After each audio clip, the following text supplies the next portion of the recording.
Anything else from either side? No, Your Honor. All right. We're off the record from here on out.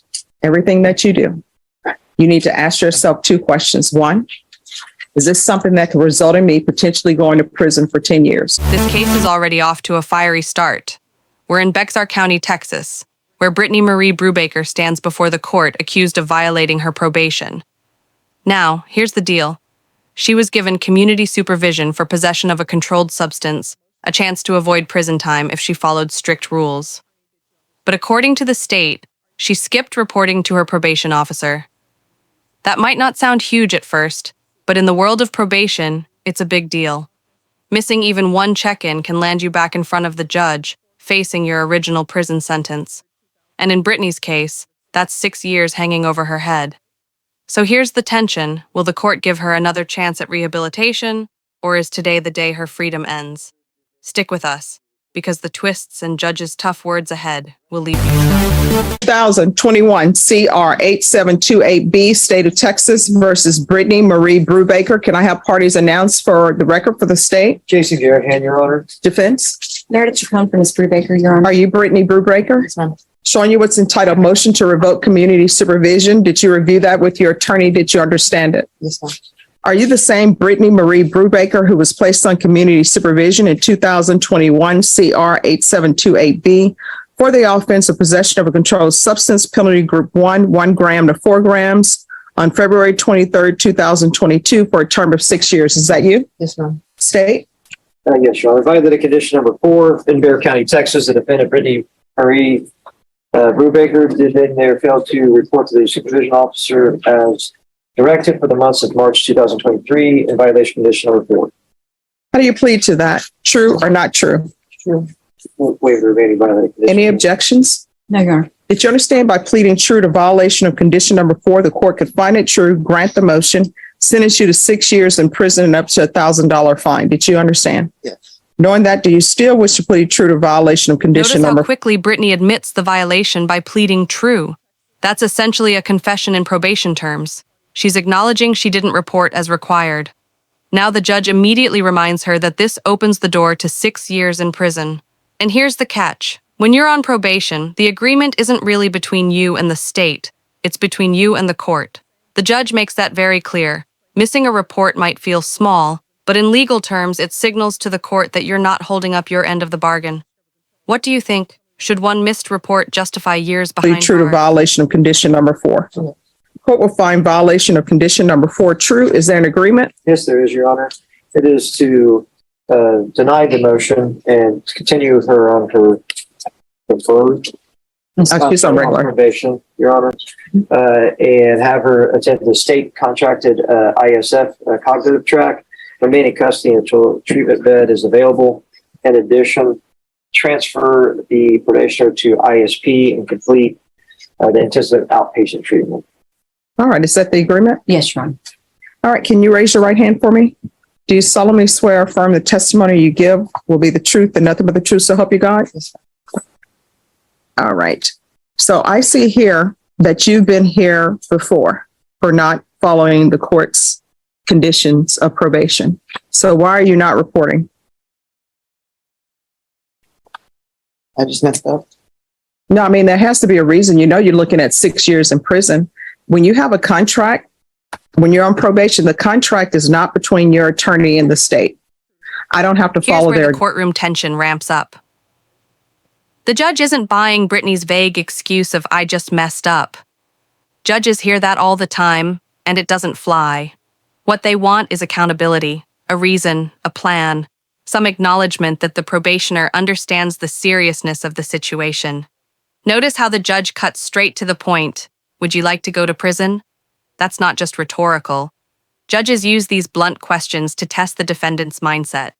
If you keep acting like probation is optional, the court will absolutely make prison the default. I don't have to follow their agreement. The contract is with the court. So why are you not reporting? Would you like to go to prison? No. Then why are you behaving as though you want to go to prison? Because last time you were here, and I didn't hear the motion, Judge heard the motion, there was a violation of condition number 2 and number 14 that you pled true to.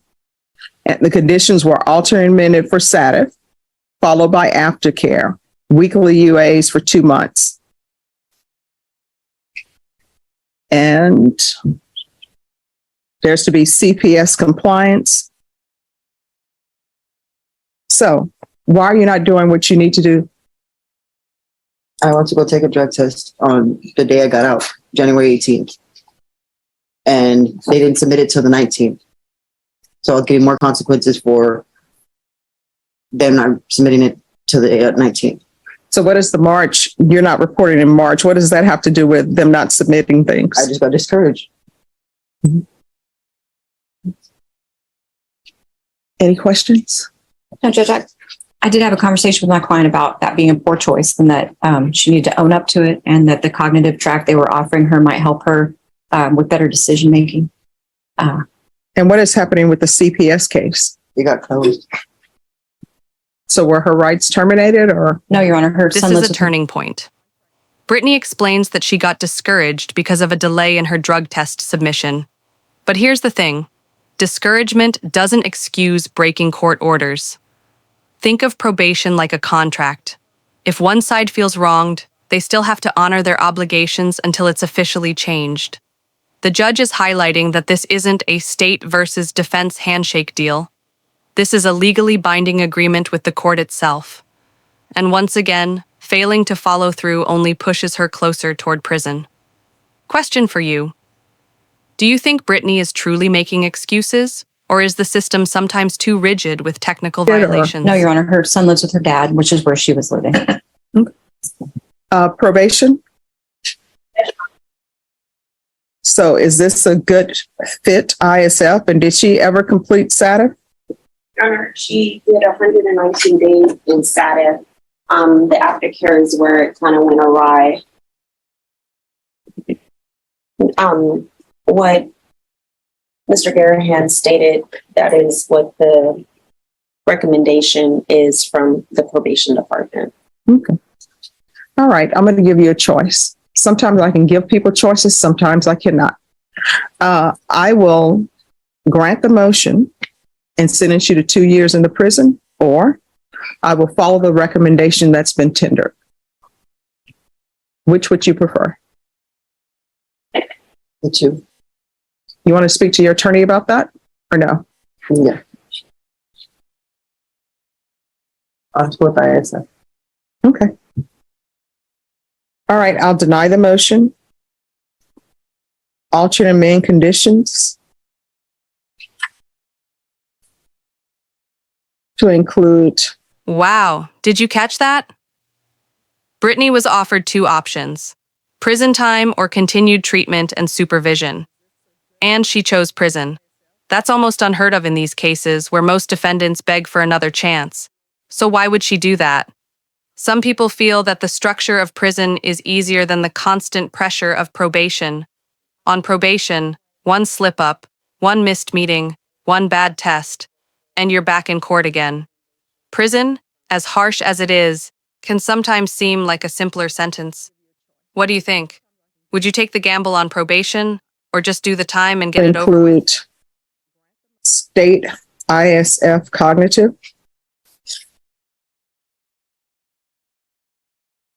followed by ISP. Probation, is there anything else she needs? I would say after she is released from state ISF, get complete intensive outpatient treatment. All right. Maybe weekly reporting for a month. All right, that'll be followed by intensive outpatient treatment with probation. And instead of weekly reporting, we'll just do the UA hotline until further notice. Yes, ma'am. Is there anything else that you need from the court? All right, in this court, communication is key. If there's an issue and you feel as though probation is not addressing it, you can always come back to the court. I'm here. You understand? Now, is there anything else you need to be successful? All right, do not come back here for not reporting again. You understand? All right, good luck to you. Thank you. Mr. Manjares or Manjares. All right, thank you. I'm working on my pronunciations. So we have an issue, and the issue is with drug use. So they're requesting a residential treatment. Yes or no? You understand? Residential treatment, can you explain me a little bit more about it? That means that you will receive treatment inpatient, and hopefully that will help you with any drug issues you may be having, because it appears that you won't stop using marijuana. I already stopped using marijuana. All right. If you're drug tested today, what are the results going to be? Positive, but not for marijuana. Well, but anyways, it's a drug. No, because the problem is, and I understand people say marijuana stay in your system, but this marijuana has been in your system since February 2022. It should be gone by now. Yeah, it should. So, why? And you were positive in March for marijuana of this year, and in May of this year, you're positive for marijuana. From March to May, there should not be marijuana in your system. I went to This admission is huge. When asked if she'd pass a drug test today, the defendant admits she'd test positive, not for marijuana, but for something else. That honesty is rare in court, but it also raises the stakes. The judge calls her out. Marijuana doesn't stay in your system for over a year, so repeated positives mean she hasn't stopped using. And now it's escalating from marijuana to meth. This is the classic slippery slope judges fear. Addiction doesn't stay static. It often worsens without serious intervention. Do you think her honesty here helps her credibility or just seals her fate? rehab treatment, and I just get out of there like a month ago. Ah, so you've been in inpatient treatment. Yes, Your Honor. You should have led with that. Oh, I'm sorry, but No problem. Let me see. That's what you need to lead with. Judge, I've been to inpatient treatment. Your Honor, this has been, it's been a while since the supplemental report was submitted. Okay. And so, the update, but we didn't have the compliance hearing because he was in that residential facility. So, from my understanding, he was in the facility for a little over a month. All right. So when's the last time you used marijuana or anything illegal? last week I relapsed. See, Yeah. So it appears that it did not work. And do you need an interpreter? Because I see written on here. No, I got it. All right, so we need to figure out what to do with you because you won't stop using marijuana. And I realize people say marijuana is not a big to do, but in Texas, it's a big to do because it's illegal. Yeah. And you just won't stop using marijuana. That's a problem. But what I want to say is that since I get out of rehab, I stopped smoking marijuana. But no, you just told me you relapsed recently. Yeah, but something else. See, yeah, that's a problem. Yeah. Did you start using? Man.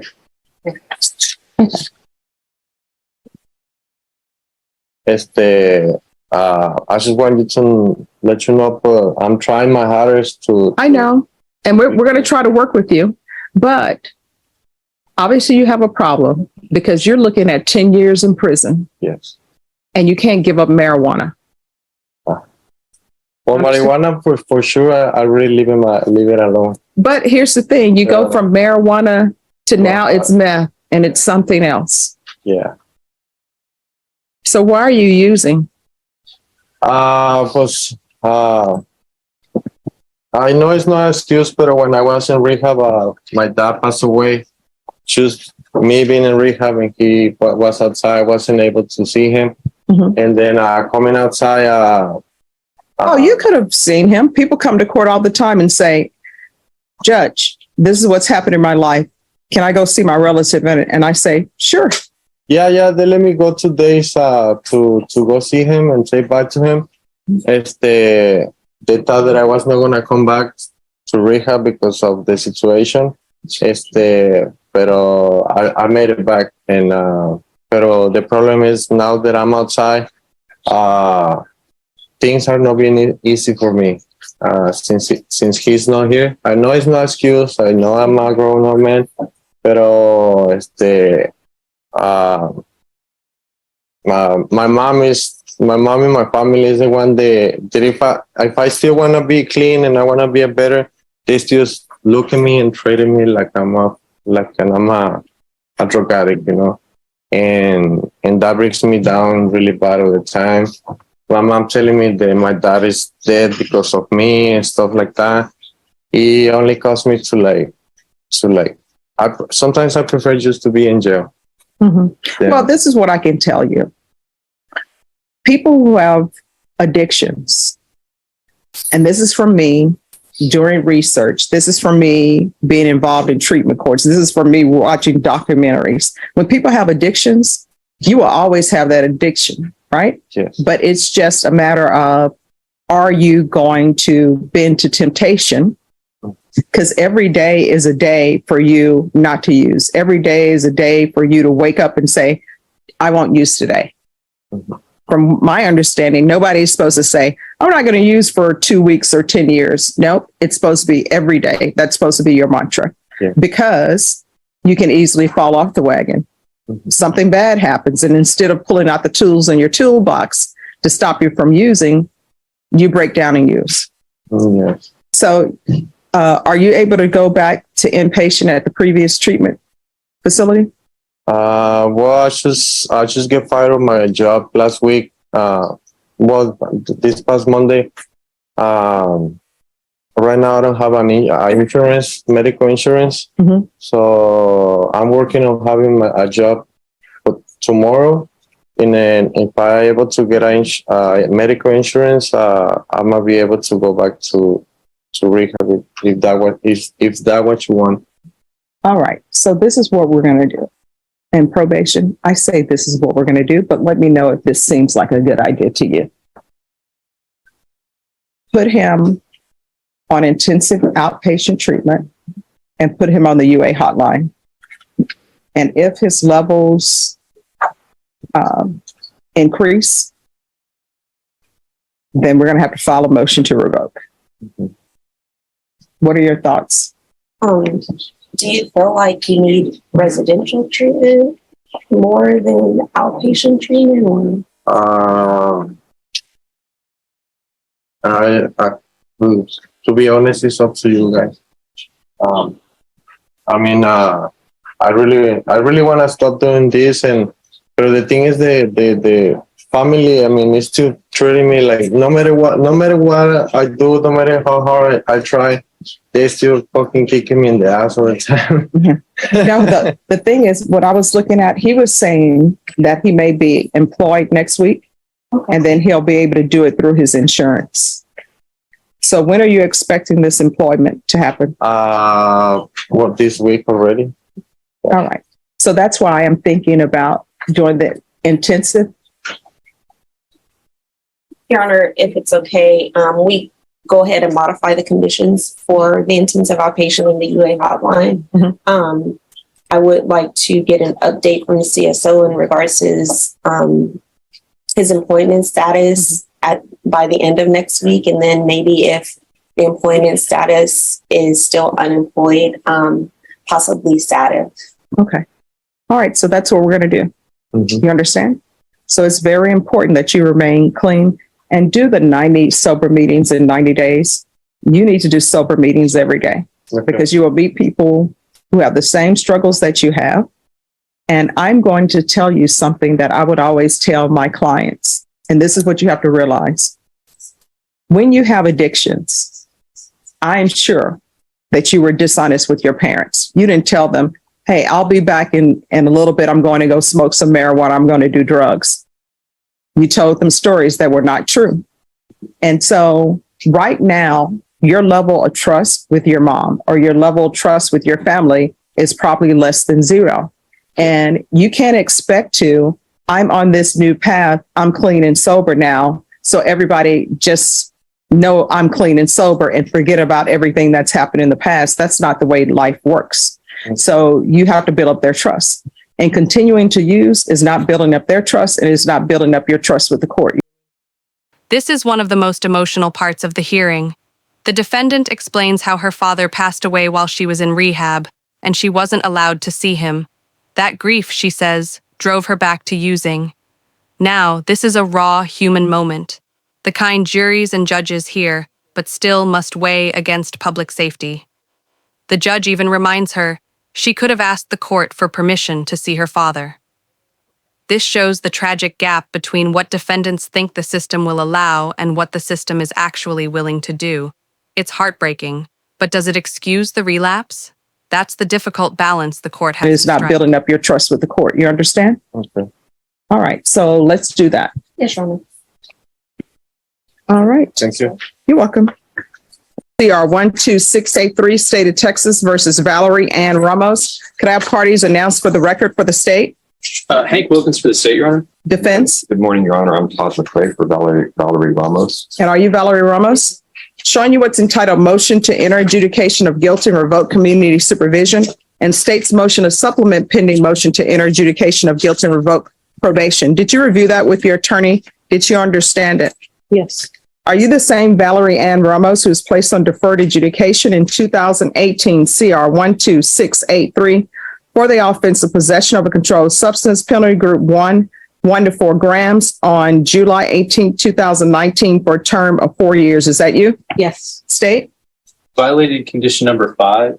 In Bexar County, Texas, the defendant, Valerie Ann Ramos, did then and there fail to report to the supervision officer as directed for the months of November and December of 2022, January, February, March, April, May, and June of 2023 in violation of condition number 5. How do you plead to that? True or not true? And Your Honor, we waived and abandoned the other violations alleged in the motions. Any objections? No, Your Honor.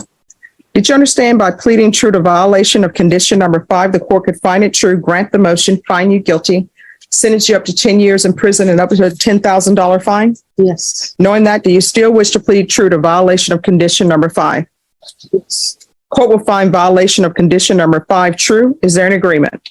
Your Honor, there's an agreement in part. We've conferred with the defense and state have conferred, and we want to agree to extend her for 2 years, complete the jail tap, and follow the recommendations, which is the probation recommendation, with the zero tolerance regarding reporting.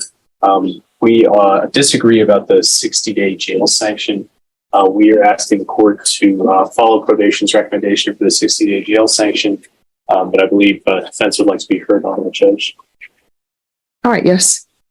Judge, on behalf of Ms. Ramos, she fell into some very difficult circumstances, which I believe she reported to probation that she didn't have a phone and she had lost her housing and she was living in a car and she had no electricity.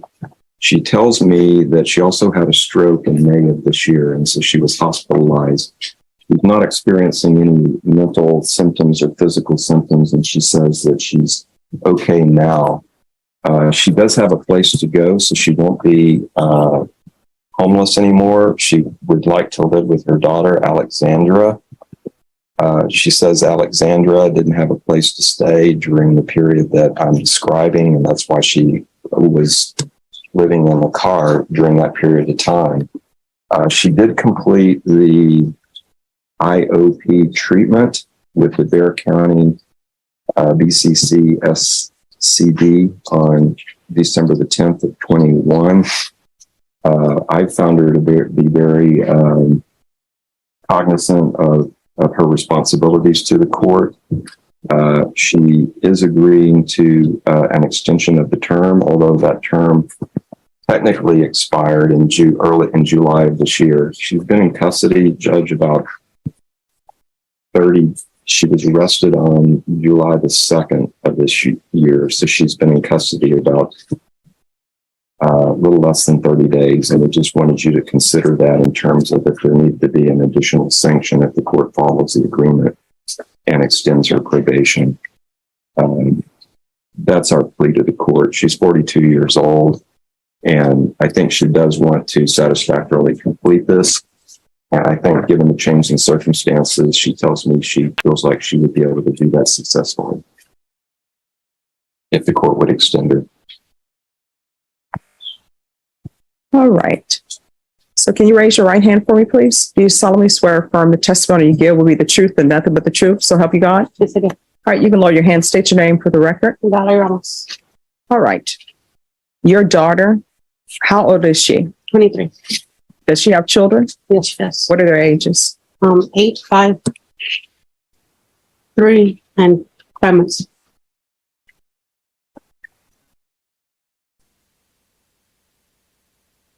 And so I'm assuming she's on housing? No. She has a So house. why didn't she have a house before? They were fixing it. Who was remodeling. that? My daughter and her husband were fixing the house. So, All right, so where is she staying now? She's staying in a home or an apartment? and she's living in that house 2, 3, 4 when I'm at home.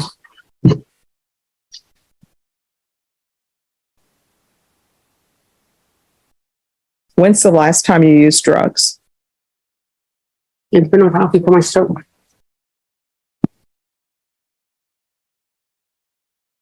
All right. What I can tell you is I'll extend you, but I'm going to extend you for 3 years. I'll do the TAP evaluation will be while in custody. It's going to be following whatever recommendations TAP evaluation is recommending.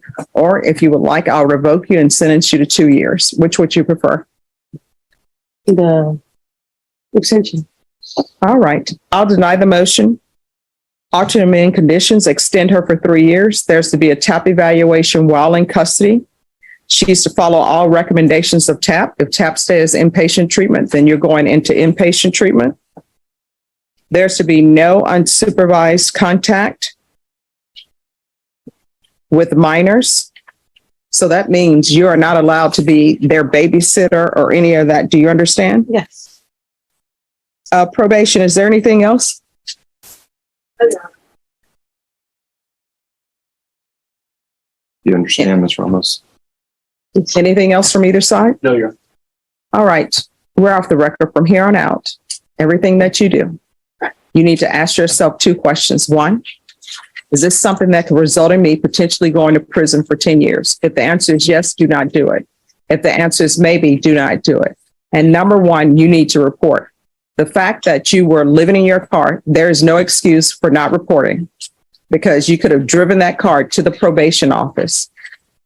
And if you were living in your car, I know you didn't go without food for that entire time.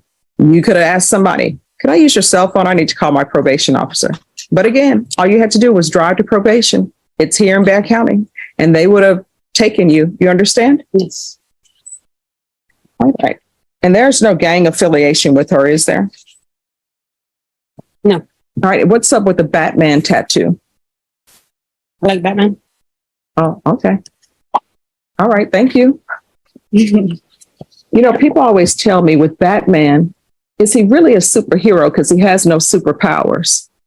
Judge, he's out there trying to do right, and he's just relying upon his humanity to do that. You know, there's a where all of them are sitting down at the Justice League trying to figure out who should be in charge of things. So Superman is there, and he was telling Batman, "Yeah, you shouldn't lead." And then Batman is telling him, hey, "Kryptonite, that's your weakness." And he's like, "Not many people have kryptonite." He's like, "Kryptonite is all over the place." And then with Green Lantern, he's like, "Yellow." Did they put Batman in charge?